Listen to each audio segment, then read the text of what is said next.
Om Swastiastu. Perkenalkan, nama saya Nila Putra Cipta Dewi, nomor absen 27. Di sini saya akan mempresentasikan soal nomor 1 sampai dengan nomor 10. Yang pertama, jelaskan pengertian integrasi nasional secara jelas dan lengkap. Integrasi nasional berasal dari dua kata, yaitu integrasi dan nasional. Integrasi berasal dari bahasa Inggris, integrate, yang artinya menyatu padukan, menggabungkan, dan mempersatukan. Dalam Kamus Besar Bahasa Indonesia, integrasi artinya pembaruan hingga menjadi satu kesatuan yang bulat dan utuh. Kata nasional berasal dari bahasa Inggris, yaitu nation yang artinya bangsa. Dalam Kamus Besar Bahasa Indonesia, integrasi nasional artinya politis dan antropologis. Soal nomor 2, jelaskan pendapat perahli tentang integrasi. Ahli yang pertama, Dr. Nazaruddin Samsudin. Integrasi nasional ini sebagai proses penyatuan suatu bangsa yang mencangkup semua aspek kehidupannya, yaitu aspek sosial, politik, ekonomi, dan budaya. Integrasi juga meliputi aspek vertikal dan horizontal. Yang kedua, Myron Weiner. Integrasi menunjuk pada proses penyatuan berbagai kelompok sosial dan budaya ke dalam satu kesatuan wilayah dalam rangka pembentukan suatu identitas nasional. Integrasi biasanya mengandalkan adanya satu masyarakat yang secara etnis majemuk dan setiap kelompok masyarakat memiliki bahasa dan sifat-sifat kebudayaan yang berbeda. Yang ketiga, Howard Regens. Integrasi bangsa berarti penyatuan bagian yang berbeda-beda dari suatu masyarakat menjadi satu keseluruhan yang lebih utuh atau memadukan masyarakat-masyarakat kecil yang jumlahnya banyak menjadi satu kesatuan bangsa. Yang keempat, J. Sujati Dwiwandono. Integrasi nasional sebagai cara bagaimana kelestarian persatuan nasional dalam arti luas dapat didamaikan dengan hak menentukan nasib sendiri. Hak tersebut perlu dibatasi pada suatu taraf tertentu, bila tidak, persatuan nasional akan dibahayakan. Soal nomor 3, sebutkan syarat keberhasilan integrasi di suatu negara. Syarat-syarat keberhasilan.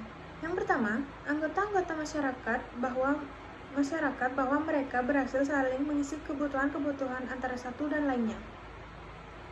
Yang kedua, terciptanya kesepakatan atau konsensus bersama mengenai norma-norma dan nilai-nilai sosial yang dilestarikan serta dijadikan pedoman.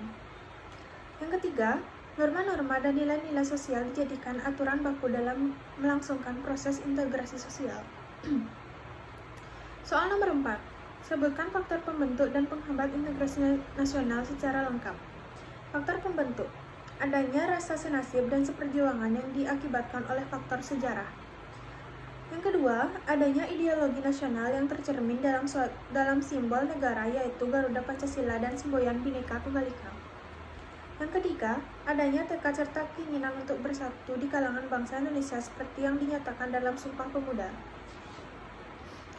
Yang keempat, adanya ancaman dari luar yang menyebabkan munculnya semangat nasionalisme di kalangan bangsa Indonesia. Yang kelima, penggunaan bahasa Indonesia. Yang keenam, adanya semangat persatuan dan kesatuan dalam bangsa, bahasa, dan tanah air Indonesia. Yang ketujuh, adanya kepribadian dan pandangan hidup kebangsaan yang sama, yaitu Pancasila. Yang kedelapan, adanya jiwa dan semangat gotong royong, solidaritas, dan toleransi keagamaan yang kuat.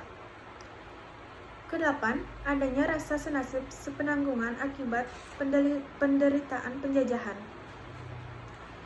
Kesembilan, adanya rasa cinta tanah air dan mencintai produk dalam negeri.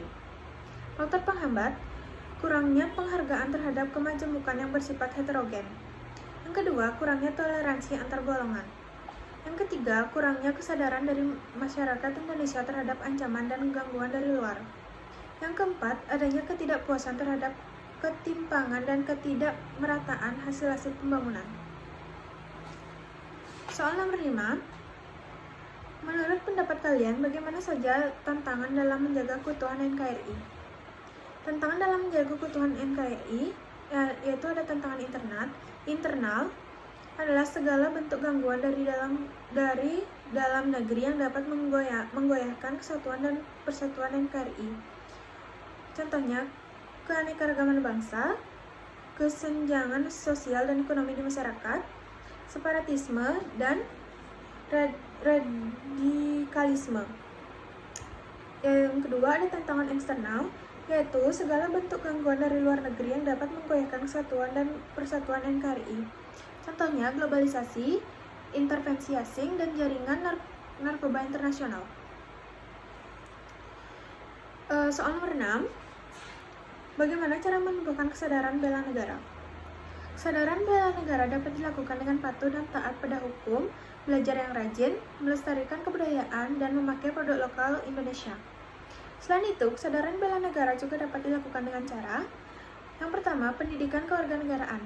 Pembelajaran pendidikan kewarganegaraan dapat membentuk karakter bangsa.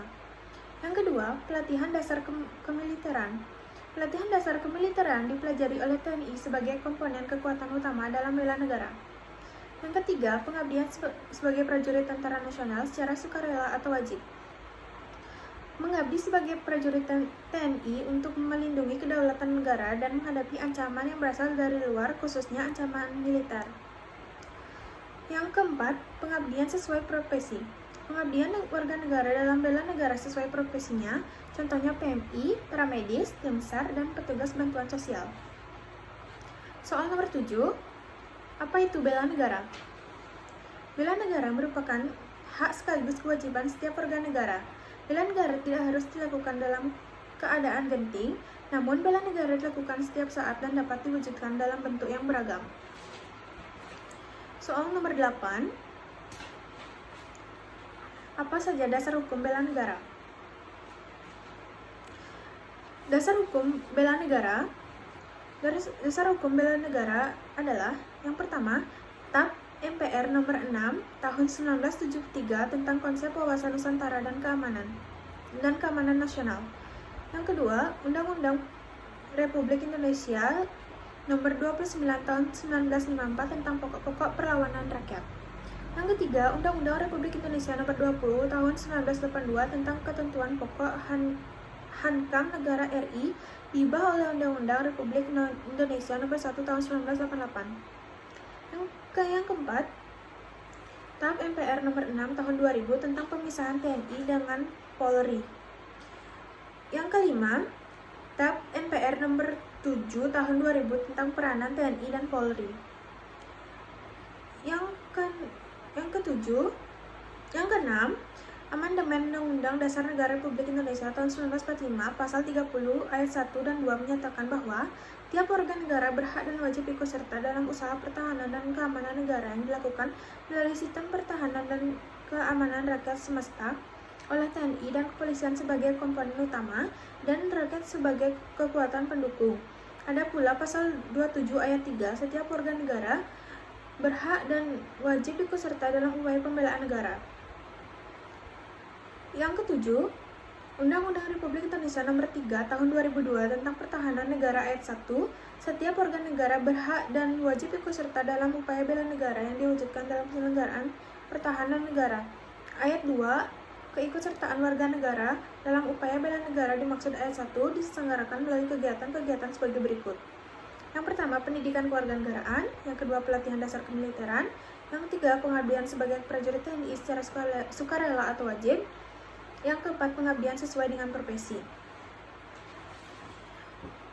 Soal nomor 9. Apa saja yang menjadi ancaman, tantangan, hambatan, dan gangguan dalam bela negara?